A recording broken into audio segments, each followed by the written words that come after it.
fait ça? Est-ce que trop n'est pas trop? Est-ce que trop n'est pas trop? Est-ce que trop n'est pas trop, estime Laurent Gbagbo? Il est revenu sur un certain nombre d'arguments, même s'il évoque le facteur âge. Rappelons tout de même que la constitution ivoirienne révisée a levé le verrou autour justement de l'âge. Okosisi Baba Nicolo, à quoi fait-il allusion, Laurent Gbagbo, quand il dit « Nous ferons tout pour que le président actuel Alassane Ouattara ne soit pas candidat en 2025 » Alors, merci camarade, merci pour cette thématique qui est plus claire avec la sortie du président Laurent Gbagbo. À quoi fait allusion le président Laurent Gbagbo?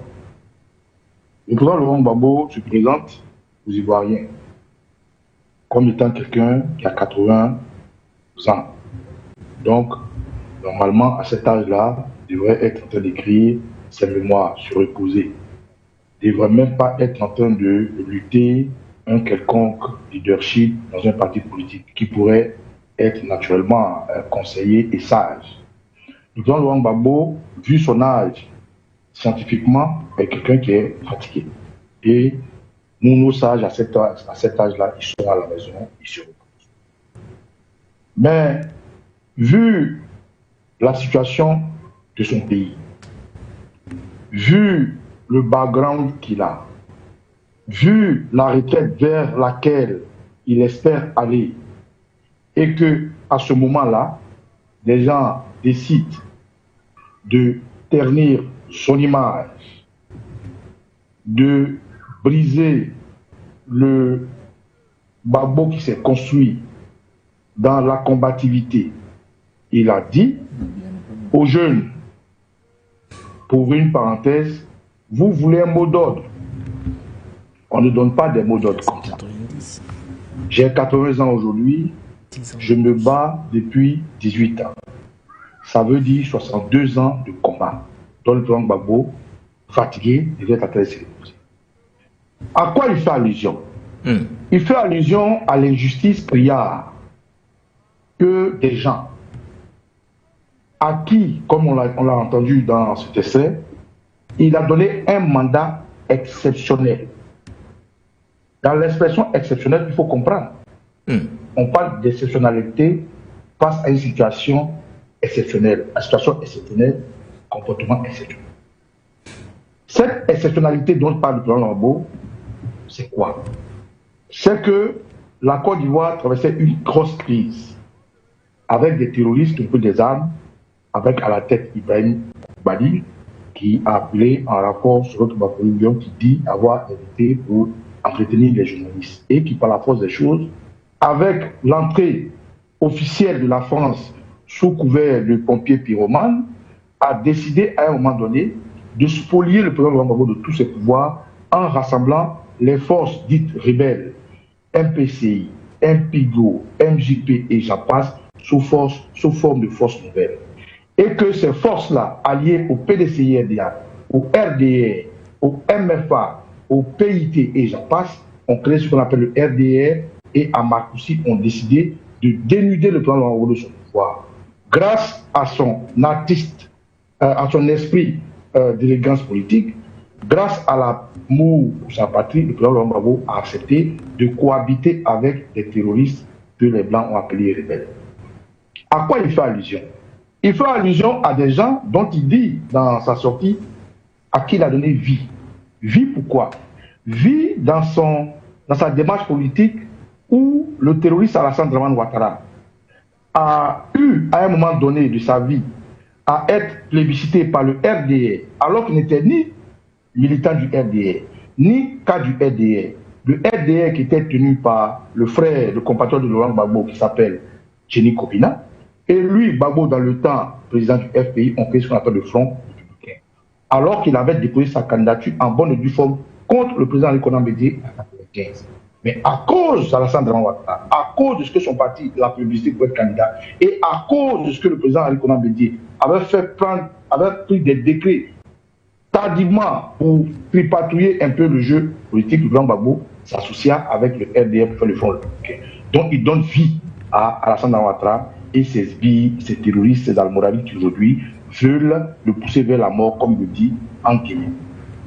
Deuxièmement, face à la rébellion dont je vous ai parlé, il a bien fallu que le président Gbagbo, en tant que patriote, prenne un décret qui ne tient pas compte de ce que la CEI était mise en avant alors qu'on avait des candidats, pour faire d'Alassane Ouattara un candidat exceptionnel. Donc quand aujourd'hui, lui a pris sur lui de faire tous ces sacrifices au nom de la paix, au nom de ce que la Côte d'Ivoire ne soit pas divisée, au nom des Ivoiriens, au nom de son amour pour la Côte d'Ivoire et au nom du jeu démocratique, il ne comprend pas pourquoi un individu qui n'est pas un Ivoirien authentique, parce qu'il le précise, moi, un Ivoirien authentique, moi, tu veux me trouver chez moi à Mama, moi, l'Ivoirien, tu vas m'exclure, ça ne peut pas se passer comme ça. Donc, le président va faire allusion aujourd'hui à l'injustice qu'il y a, à la manipulation de la masse, au forcing d'Alassane Dramane Ouattara pour un 4e mandat. Et il fait allusion à ce que trop, c'est trop. Trop, c'est trop est un mot d'ordre qu'il a donné afin d'éviter toutes les composantes ivoiriennes, politiques, apolitiques, qui aujourd'hui en ont marre de souffrir tout le jour d'Alassane Ouattara à se mettre ensemble. Et donc, quand il arrive à ce point et sort, il dit clairement que la CEI, qu'il explique tout le temps, est juste une institution administrative. Le rôle de la CEI n'est pas d'autant plus important que les décisions qu'on peut prendre politiquement au vu au su de la paix et de la réconciliation. Alors, dès l'instant où on instrumentalise la CEI, on instrumentalise la justice, dont il a gagné son procès, on le traite de voleur, il va se battre pour son honneur, il va se battre pour son pays. Voilà à quoi le président Laurent Gbagbo fait allusion. Il fait allusion à un combat auquel il répond présent. Il fait allusion à ce que le RDR, l'idée par Alassane Dramane Ouattara, manipulé par la France et l'impérialisme, abuse. Et mieux, dans ce discours, il dit attention, attention, vous allez trop loin. Attention, attention, vous allez trop loin. Il interpelle ici Alassane Dramane Ouattara et ses suppôts. Il interpelle l'opinion nationale, il interpelle l'opinion internationale à ce que, désormais, il faut qu'ils comprennent clairement, pour shooter, l'allusion à quoi il fait, c'est qu'il n'y aura pas de 4e mandat en Côte d'Ivoire. C'est anticonstitutionnel, l'illégalité en Côte d'Ivoire n'a que trop duré, l'injustice n'a que trop duré, et il a fait un clin d'œil à Nicolas Sarkozy pour montrer une image à Ouattara pour lui dire hier, ces gens-là qui sont mêlés de notre histoire, où sont-ils aujourd'hui et où je suis? Hier, tu as pu avoir la communauté internationale avec toi. Hier, tu as pu avoir des bases arrières dans le nord, comme au Burkina, comme au Mali, comme en Guinée. Aujourd'hui, où est-ce que nous en sommes? Donc, géopolitiquement, le président Laurent Gbagbo dit clairement que comme il l'insulte, il manque de respect à sa dignité parce qu'il n'est pas un voleur, comme ils veulent créer la bagarre en écartant tous les Ivoiriens au lieu de prendre des décisions politiques pour que la Côte d'Ivoire ait une élection inclusive, eh bien, il répond présent à cette provocation qui est de trop. Et il répond présent une bonne fois pour toutes pour dire qu'il n'y aura pas de 4e mandat. Donc en gros, à quoi fait allusion le président Laurent Gbagbo? Le président fait allusion à ce qu'un 4e mandat en Côte d'Ivoire est une horreur, comme il a dit, et il ne l'acceptera pas. Donc il usera de tous les moyens que la loi lui confère, manifestation, revendication, pour que Ouattara ne soit pas un candidat, parce que c'est injuste, c'est illégal, c'est anticonstitutionnel. Voilà à quoi le président Gbagbo fait allusion. Merci à vous pour ce premier jet. Chers amis, considérez qu'ils veulent me battre. Donc, on va se battre, a répété l'ancien président ivoirien devant des milliers de personnes, tout en demandant à ses militants de rester vigilants et mobilisés parce que ce sont des provocations. Il y en a qui disent que Gbagbo est vieux, est trop vieux, mais entre moi et Alassane Ouattara, qui est vieux, c'est d'ailleurs interrogé Laurent Gbagbo ironisant que celui qui est candidat pour un 4e mandat, il n'est pas candidat et nous ferons tout pour qu'il ne soit pas candidat. Est-ce que trop n'est pas trop? Mes amis, soyez prêts pour la bagarre, on va bagarrer. A d'ailleurs estimé le président du PPAC. Alors, patient parfaitement, vous avez écouté les arguments qu'avance justement Laurent Gbagbo dans ce meeting. Cependant, dans un contexte politique déjà tendu, marqué justement par l'exclusion de plusieurs cadres de l'opposition de la liste électorale, quelles répercussions une telle position pourrait avoir sur l'avenir de la Côte d'Ivoire, en partant du fait que dans 5 mois pratiquement, les Ivoiriens seront appelés aux urnes pour élire leur président? Écoutez, Baudelaire Nguénin, je suis en colère. En colère? Contre qui? Patient Parfum d'Homme. Je suis en colère contre l'ordre impérialiste international et ses supplétifs locaux, dont M. Alassane Dramane Ouattara a été l'un des soldats de l'Empire. L'un des fervents serviteurs? Oui, l'un des petits soldats de l'Empire impérialiste néocolonial les plus violents. Son accession au pouvoir s'est soldée sur des rivières de sang. Cela devait dissuader M. Ouattara de faire n'importe quoi. Ce qu'il tente de faire là, c'est de replonger la Côte d'Ivoire dans une option qui va déboucher de nouveau sur des rivières de sang. Et c'est inacceptable. En colère parce que quand vous voyez l'homme, le président Laurent Gbagbo, il ne revenait pas au président Alassane Dramane Ouattara de jouer avec le président Laurent Gbagbo. Pour vous, le président actuel joue avec l'ancien président de Côte d'Ivoire, Patient Parfum d'Homme? Mais c'est cet homme qui a connu les pires atteintes à sa sécurité personnelle à cause de M. Alassane Dramane Ouattara. Mais au regard des arguments que vous avancez, Patient Parfum d'Homme, on va finir par croire aujourd'hui que la course à la présidentielle en Côte d'Ivoire est une affaire d'individus. Et qu'à un moment donné, si le président Ouattara se retire, de l'autre côté, on pourrait avoir un président Gbagbo qui se retire également. On a l'impression que la course à la présidentielle est une question d'individus finalement. Est-ce qu'on doit le penser? C'est une très mauvaise lecture si vous aboutissez à ce type de conclusion. Ça n'a rien à voir. Rien à voir du tout. Depuis que le Premier ministre, il a lancé des opérations pour violenter, emprisonner Laurent Gbagbo. Laurent Gbagbo arrive au pouvoir. Il fait tout, je dis bien tout, de manière républicaine, pour que M.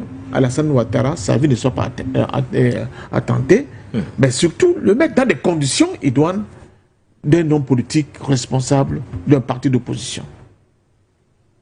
Quand vous voyez le président Laurent Gbagbo, certains téléspectateurs peuvent s'égarer en disant « Mais oui, on l'a vu, il n'est pas en pleine possession de toutes ses capacités physiques. » On dit qu'il est fatigué. Mais pourquoi il est fatigué? Et mettre le facteur âge également ne joue pas en sa faveur. Oui, mais sur la table. D'abord, comme le dit Alassane Ouattara, est plus âgé que lui. 83 ans, le président Alassane Ouattara. Alors pourquoi Laurent Gbagbo est fatigué comme ça? C'est la question que vous devez vous poser. C'est la multiple prison. C'est une violence hors d'homme imposée sur l'homme. Quand il fut détenu à Korogo, il était dans un conteneur où on ne savait pas s'il fait jour ou s'il fait nuit. À la CPI, un autre calvaire. Mais le corps, mon corps là, j'ai subi des tortures dont je sais de quoi je parle. Mais quelqu'un comme le président Laurent Gbagbo en continue ces tortures à la fois physiques, psychologiques et morales. Mais ça brise l'homme. Je dis que ce type, excusez-moi l'expression, ce monsieur, il est fait de roc, carrément. Une autre personne aurait été complètement avachie, brisée et incapable de produire même une prestation comme celle-là au cours de ce meeting. Cela veut dire qu'il sort de loin. Mais il sort de loin pourquoi? Parce qu'il sait qu'il a une responsabilité historique vis-à-vis de son peuple. C'est ça qui lui donne ce carburant-là, cette force-là. Pour continuer de dire, je n'accepterai jamais qu'on brise à travers les exclusions, dont mon exclusion, le peuple ivoirien. Laurent Gbagbo ne se bat pas seulement pour lui, il se bat pour le peuple ivoirien d'abord. Je n'accepterai pas que l'ordre international unique brise encore une fois le peuple ivoirien. Je vais me poser un adversaire, je serai là, en avant, sur les piquets, pour dire non et non, il n'est plus possible de faire au peuple ivoirien ce que vous avez fait. Et effectivement, la donne a changé un peu, parce que quand on voit le nord de la Côte d'Ivoire, qui était la base de repli, stratégique de toutes ces rébellions montées, n'est-ce pas, de toutes pièces par l'ordre international que vous connaissez très bien, la France en premier, la donne a changé, beaucoup de choses ont changé sur ce point-là. Sur le plan interne, l'erreur de monsieur, la boulimie de pouvoir de monsieur Ouattara qui l'a conduit, non seulement à exclure le président Gbagbo du jeu, mais aussi le candidat du PDCI, on peut en penser ce qu'on veut en penser, mais il est quand même exclu du jeu. Guillaume Soro, on peut en penser ce qu'on peut en penser, mais il est quand même exclu du jeu. Le jeune Charles Blé Goudé. Charles Blé Goudé, ancien ministre, ancien détenu à la haie, on peut en penser ce qu'on veut, on peut en penser des panafricains, mais il est quand même exclu du jeu. Ça veut dire que quoi? Ça veut dire qu'il fait quand même la politique de la terre brûlée. Il est seul. Il élimine tous les concurrents sérieux. Vous pensez que ça peut encore se produire en Côte d'Ivoire malgré les cicatrices qui ne sont pas encore, les plaies qui ne sont pas encore refermées de la crise post-électorale de l'année 2010-2011? Je crois que non. Je crois que M. Ouattara fait une erreur d'appréciation. Il est grand temps qu'il essaye de se rattraper et d'ouvrir le jeu pour permettre aux différents protagonistes de pouvoir participer à cette élection. Cette élection doit être inclusive. Ça doit être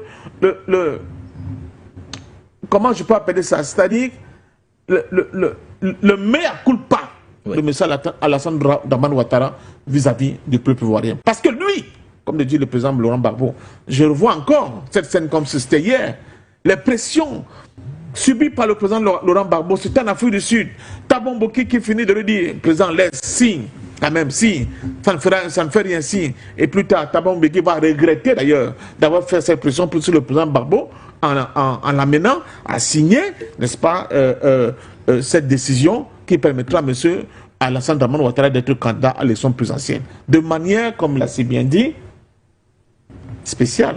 Oui. Et la Constitution stipulait que c'est seulement pour cette élection que non seulement la Côte d'Ivoire, mais peut-être toute la sous-région plonge dans une nuit noire dont personne ne peut prédire aujourd'hui de quoi il sera fait. Donc ce qui est en train de se passer là, c'est un jeu très dangereux. Pour sortir doyen. M. Ouattara et ses soutiens sont en train de projeter et d'envisager pour l'Afrique. Parce qu'au-delà de l'individu Ouattara, au-delà de sa volonté de se maintenir au pouvoir, c'est une autre manière pour les prédateurs du continent africain de tenter d'annihiler totalement toute volonté d'émancipation, mais surtout de réappropriation de notre souveraineté par les Africains, n'est-ce pas? Et quand on parle de la Côte d'Ivoire, de cet espace Côte d'Ivoire, qui est, à mon sens, l'une des expressions aujourd'hui de la résistance africaine. Et Laurent Gbagbo est ce commandant-là, est ce capitaine-là, est ce général-là qui conduit cette résistance africaine vis-à-vis de la tentative occidentale impérialiste de briser, n'est-ce pas, complètement la volonté africaine de s'affranchir de toute forme de... Ça veut dire que vous êtes de ceux aujourd'hui qui soutiennent Mordicus qu'il faut finalement accorder le mandat exceptionnel, ce mandat exceptionnel qu'il demande, Laurent Gbagbo. Il avait parlé d'un seul mandat pour réparer tout ce qui s'est passé, passer en parfum d'homme. Je ne parle pas de mandat exceptionnel, il faut qu'on fasse les choses dans les normes. Laurent Gbagbo ne doit pas être exclu des élections. Pour quelle raison? La raison qu'on avance, c'est qu'il est condamné, c'est qu'il a braqué une banque. Tout le monde sait que tout ça, c'est n'importe quoi. Il faut que les gens soient quand même cohérents, qu'ils soient conscients de ce qu'ils sont en train de faire. Même les soutiens de Ouattara doivent quand même lui dire de faire attention. Même à l'intérieur, les militants de RDR le disent, président, attention, nous sommes en train de jouer avec l'avenir de notre pays et de l'Afrique. C'est un cas unique. Le cas de la Côte d'Ivoire ne ressemble à aucun autre cas au niveau du continent africain. C'est un cas unique, donc il faut faire très attention avec le chemin qu'on est en train de faire prendre la Côte d'Ivoire. Je vous ai dit que ce n'est pas seulement une question qui concerne Alassane Dramane Ouattara, mais c'est une question qui concerne toute l'Afrique. Et donner cette occasion aux prédateurs du continent africain de tenter d'annihiler, de plonger une fois de plus une partie importante de notre continent, dont l'Afrique de l'Ouest à travers la Côte d'Ivoire, dans les larmes et dans le sang, c'est être complice justement de ce projet macabre qui a démarré avec l'esclavage sur notre continent il y a cela plusieurs siècles, qui a duré plusieurs siècles, et c'est ne pas faire honneur à nos ancêtres. Et j'ai dit au président Ouattara, attention, attention, le retour de la manivelle risque d'être d'une brutalité inouïe parce que personne ne pourra plus accepter la moindre petite concession vis-à-vis de vous. Merci à vous, patient parfum d'homme. Dans quelques instants, nous reviendrons sur les temps forts du meeting du président Laurent Gbagbo à Port-Boué, où de nombreux Ivoiriens adhèrent justement au combat du candidat du PPACI. Mais bien avant, au Kosisi Baba Nicolo, le message de Laurent Gbagbo sera-t-il entendu? Quel est le poids politique justement de cette position réitérée, réaffirmée par le président du PPACI? Le message du président Laurent Gbagbo, aujourd'hui, en tant qu'Ivoirien, je peux vous confirmer, ou du moins vous informer, a sonné comme un ouf de soulagement dans beaucoup de foyers. Le message du président Laurent Gbagbo a été perçu à la hauteur et à la grandeur de l'homme. Ce message a résonné dans tous les coins et recoins de la Côte d'Ivoire. Des hameaux au campement, des campements au village, des villages en ville, en région, et même hors de la Côte d'Ivoire. La preuve, aujourd'hui nous faisons une mission pour relayer encore ce message. Ce message a tellement résonné que le RDR Grogui met en scène ses larmoyants terroristes pour essayer de changer le discours qui est pourtant clair du président Laurent Gbagbo. Nous avons entendu les affabulateurs du RDR. Je ne vais citer qu'un qui s'appelle Ibrahim Seba Congo, qui dit être juriste. Pour celui qui ne connaît pas, Sissé Bakongo, c'est aujourd'hui, en guillemets, le gouverneur d'Abidjan. Le même individu qui, devant vos confrères de Africa 24, jurait morticus que le terroriste Alassane Dramane Ouattara ne va pas être candidat, ne pourra pas être candidat, et qu'au nom de la Constitution, il était impossible que Ouattara soit candidat. Ce même Sissé Bakongo est celui-là qui, après Marcoussi et Kléber, a été l'un des ministres du président Laurent Gbagbo.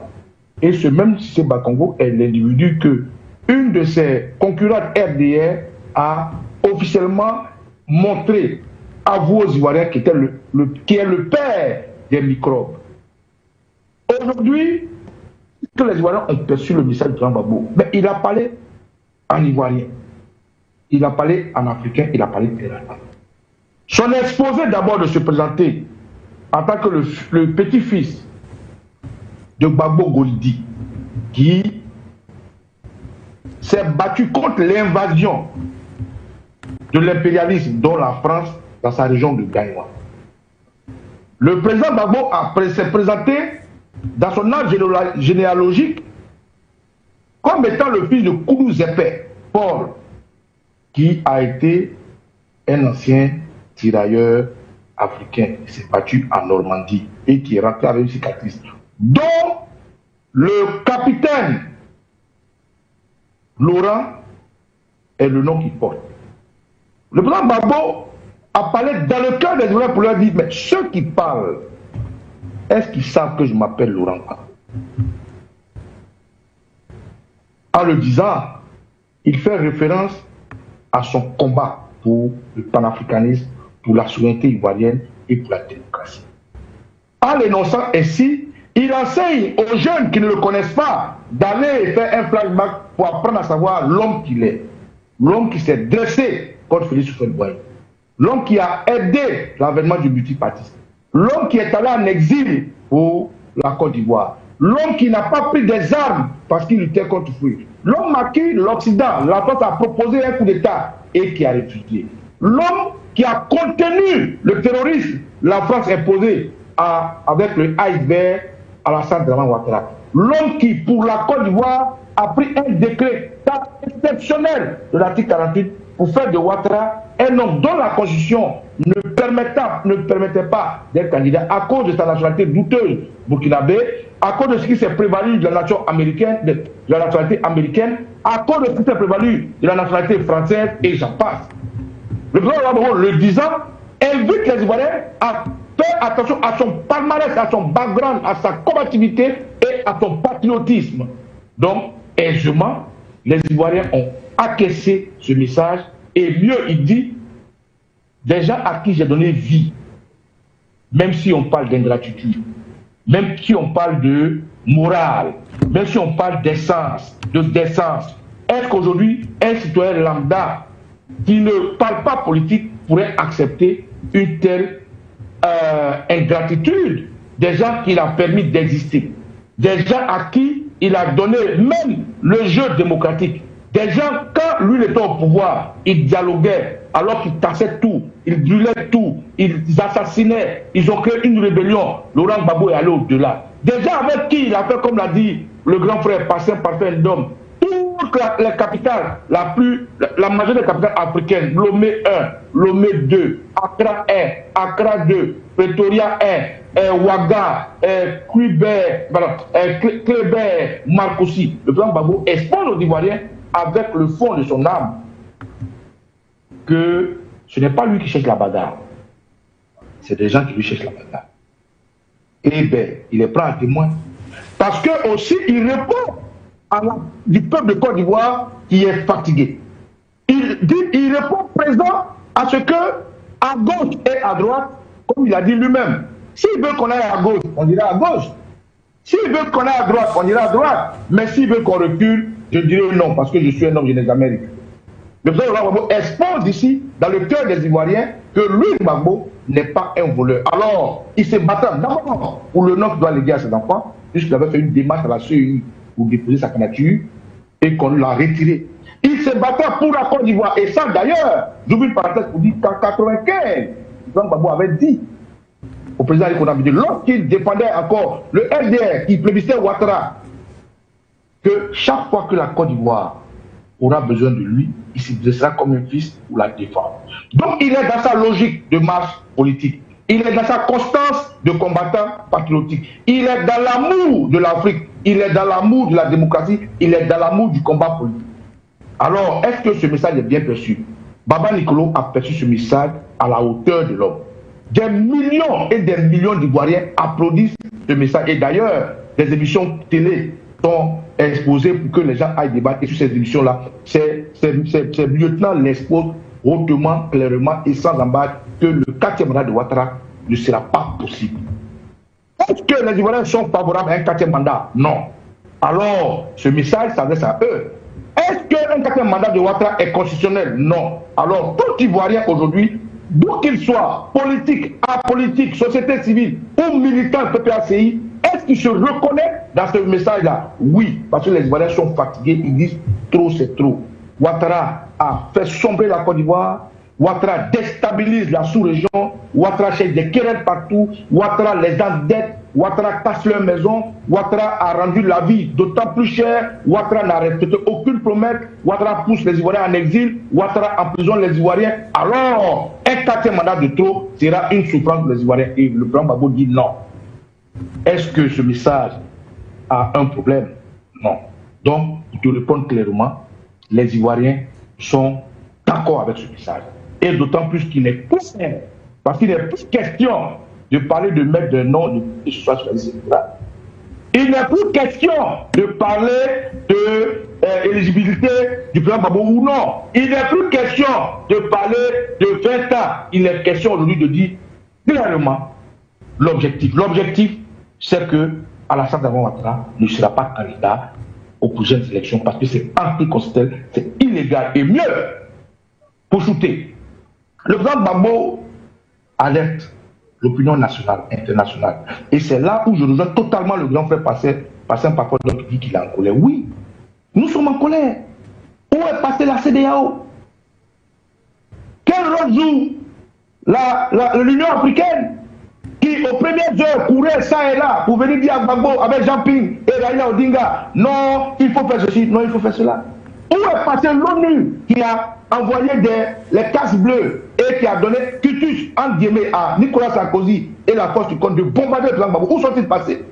Où sont passés ces leaders africains-là qui doivent maintenant, pendant que le pays ne brûle pas, être au chevet? Où sont-ils passés? Voilà où se trouve ma colère. À Côte d'Ivoire, allez droit au mur.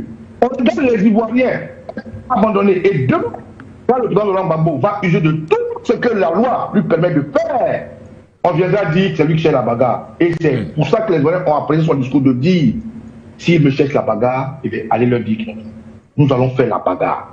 Nous allons faire la bagarre, il a dit africainement, qui regarde leur slip, qui regarde leurs pantalons, parce que chez nous, comme on peut le dire, on peut le voir, dans les luttes sénégalaises, les luttes africaines, c'est au niveau de la ceinture qu'on se bat. Et les Africains se battaient sans armes, sans fusil, sans machette. Donc l'expression bagarre que le président Gbagbo parle, il parle d'une bagarre démocratique, d'une bagarre légale, il parle d'une bagarre dans l'arène. Et comme le RDR tout à l'heure, je vous disais, a répondu que la rue, c'est leur chose. La rue, c'est leur demeure. Alors, nous allons bagarrer. On n'est plus au stade des élections. Mais, le président Gbagbo dit ceci. Les jeux, vous voulez les mots d'ordre. Mais on ne se bat pas comme ça. Il vient de me donner un coup. En me retirant, ils m'ont donné un coup. En me traitant de voleur, ils m'ont donné un coup. Je sais encaisser, je sais en donner.